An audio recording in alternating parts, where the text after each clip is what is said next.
Assalamualaikum warahmatullahi wabarakatuh. Selamat malam. TNB Official akan menceritakan tentang meninggalnya Ibunda Maryam. Baik, langsung saja. Cerita ini dari Wahab bin Munabbih, neneknya Idris. Dia mengatakan, saya telah menemukan sebagian kitabnya Isa Al-Masih. Beliau berkata kepada ibunya, dan kitab ini saya temukan juga di dalam kitab Daqaiqul Akbar. Beliau berkata kepada ibunya, "Ibu, sesungguhnya dunia ini adalah kampung yang akan punah, kampung yang akan hilang melayang. Sesungguhnya akhirat itulah kampung yang langgeng. Untuk itu, wahai ibuku tercinta, marilah pergi bersama saya." Kemudian ibu dan anak itu pergi ke gunung di daerah Libanon. Di gunung, keduanya berpuasa di siang hari dan malam harinya menegakkan sholat malam. Mereka hanya makan dari daun pepohonan dan minum air hujan saja. Dan di sana mereka tinggal sangat lama. Suatu hari Nabi Isa turun gunung menuju salah satu jurang mencari daun-daunan untuk berbuka puasa bersama. Nabi Isa turun gunung meninggalkan ibunya. Ternyata ibunya didatangi oleh malaikat maut. Yang sebelumnya Maryam tidak tahu kalau sosok itu adalah malaikat maut. Malaikat maut itu mendekati seraya berkata, "Salam, Assalamualaikum wahai Maryam, orang yang patuh puasa dan sholat pada malam harinya." "Siapa engkau?" jawab Maryam. "Sungguh sekujur badanku sangat gemetar karena takut mendengar suara dan kewibawaanmu." "Saya adalah malaikat maut," jawab malaikat. "Saya tidak mengenal kasih terhadap anak-anak karena kecilnya, tidak mengenal kata memuliakan terhadap mereka yang sudah tua, atau mengenal karena kebesaran dia. Sebab sayalah yang bertugas mencabut roh." "Wahai malaikat maut, engkau di sini untuk berkunjung saja atau memangnya untuk mencabut roh saya, untuk mencabut nyawaku?" tanya ibunda Maryam. "Bersiap-siaplah engkau mati, wahai Maryam," tegas malaikat. "Apakah engkau tidak mengizinkanku supaya menunggu sampai kedatangan anak kesayanganku?" tanya ibunda Maryam, "yang menjadi buah hatiku dan penawar atas segala kesusahanku." "Saya tidak diperintahkan untuk itu," tegas malaikat maut. "Dan saya hanyalah sebatas hamba yang takluk kepada perintah Allah. Demi Allah, saya tidak akan mampu mencabut nyawa seekor nyamuk pun kecuali saya sudah diperintahkan oleh Allah.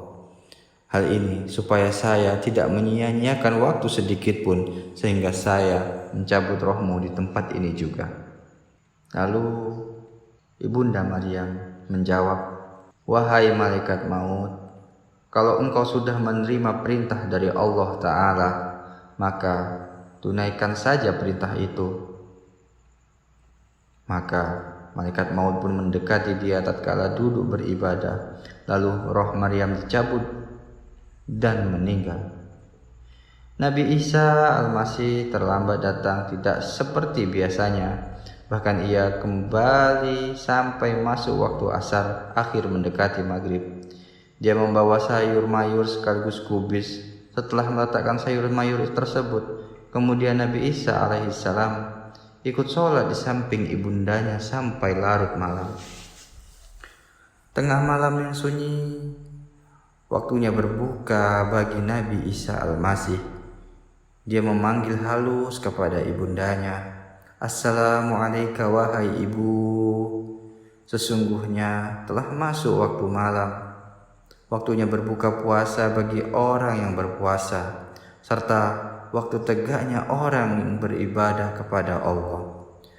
Mengapa ibu tidak jua berdiri beribadah kepada Allah Tuhan yang Maha Pengasih? Tetapi ibu itu tetap diam dalam duduknya yang disangka tertunduk karena sholat yang ketiduran.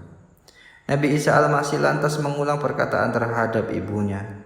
Ibu, sesungguhnya dalam tidur memang ada kenikmatan. Nabi Isa pun lantas berdiri menghadap kiblat beribadah, tidak berbuka karena bersama ibu. Tidak berbuka karena tidak bersama ibunya. Maka di situ ada salah satu adab seorang anak kepada orang tuanya, untuk selalu mendahulukan orang tua dalam segala hal. Ketika itu mulai timbul keresahan, kegelisahan dalam ibadah Nabi Isa Al-Masih. Dalam keadaan berdiri dan resah gelisah, dia tetap memanggil ibunya. Assalamualaikum wahai ibunda. Dirih Nabi Isa Al-Masih ketika tidak ada sahutan dari ibundanya. Dia lantas melanjutkan ibadah sampai terbit fajar pagi.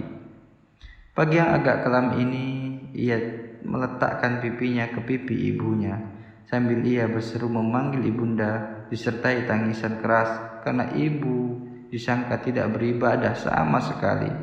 Dia menyeru keras, Assalamualaikum wahai ibunda. Sesungguhnya malam telah habis dan disambut oleh pagi. Adalah waktu untuk menunaikan kewajiban terhadap Tuhan yang Maha Pengasih.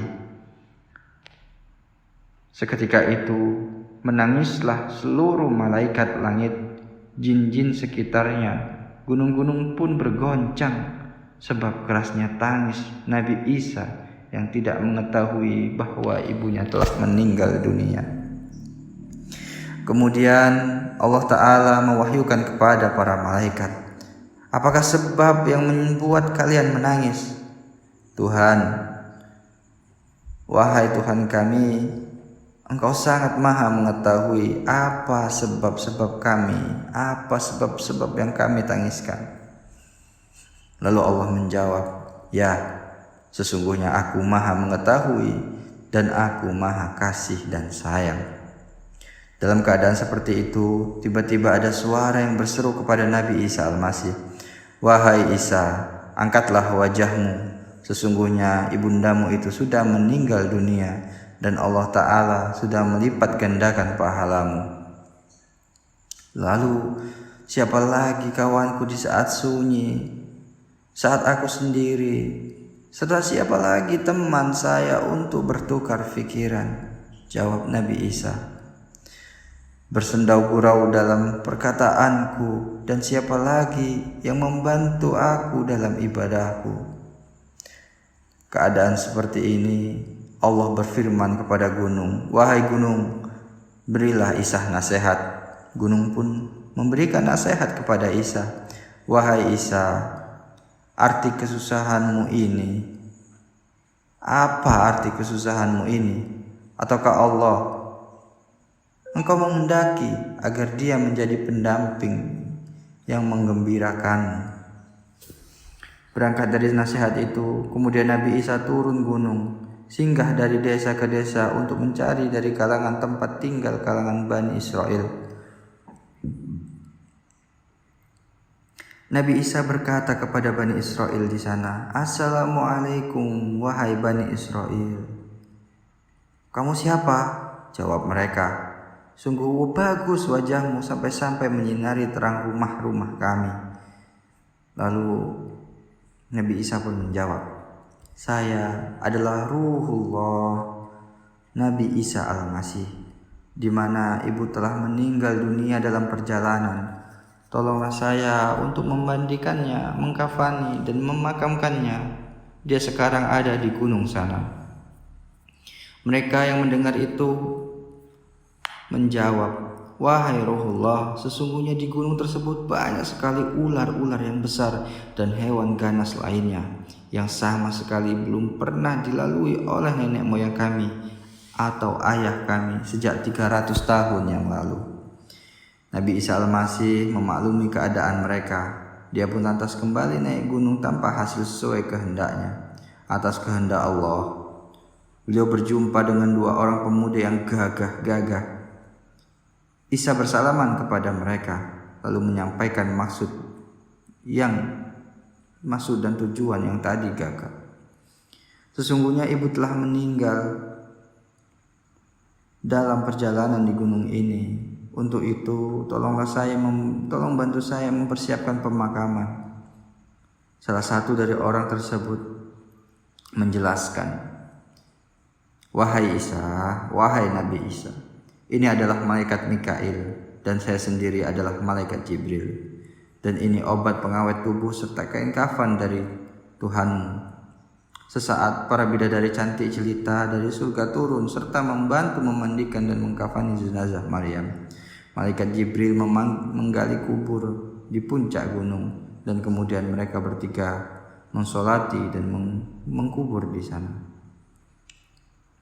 Kemudian Nabi Isa Al-Masih berdoa kepada Allah Ta'ala, "Wahai Allah, sesungguhnya Engkau maha mendengar perkataanku dan maha mengetahui di mana tempatku. Sedikit pun tidak ada urusanku yang tersembunyi di hadapan-Mu. Ibuku telah meninggal dunia dan saya tidak mengetahui di saat ia meninggal dunia. Maka izinkanlah dia berkata kepadaku." Allah mewahyukan kepada Isa, "Sungguh aku memberikan izin untukmu." Nabi Isa Al-Masih pergi ke pengkuburan ibunda, berdiri dekat tumpukan tanah, lantas berkata kepada ibundanya dengan suara lembut dan sopan, "Assalamualaikum wahai ibunda tercinta." Dalam kubur dijawab oleh ibunya, "Wahai anakku tercinta, kesayanganku dan sebagai biji mataku." Isa kembali bertanya, "Ibunda, bagaimana engkau dapat menemukan tempat pembaringanmu dan bagaimana pula keadaan kehadiranmu kepada Tuhanmu?" Jawab ibunda, "Tempat pembaringanku adalah sebaik-baik tempat pembaringan. Tempat kembaliku adalah sebaik-baik tempat kembali. Dan masalah aku datang menghadap Tuhanku, yang aku tahu bahwa Dia menerima dengan rela tanpa ada amarah." "Ibunda," tanya Nabi Isa kembali, "bagaimana engkau merasakan sakaratul maut?" Lalu ibunda menjawab, "Demi Allah, ialah zat yang mengutusmu sebagai nabi dengan sebenar-benarnya. Belum hilang rasa sakaratul maut dari tenggorokanku. Demikian juga kewibawaan menakutkan dari malaikat maut belum sirna dari pelupuk mataku." Setelah itu tidak ada lagi catatan dalam percakapan antara ibunda dan anak. Diakhiri oleh ibunda, "Alaikassalam wahai kesayanganku, sampai jumpa pada hari kiamat kelak."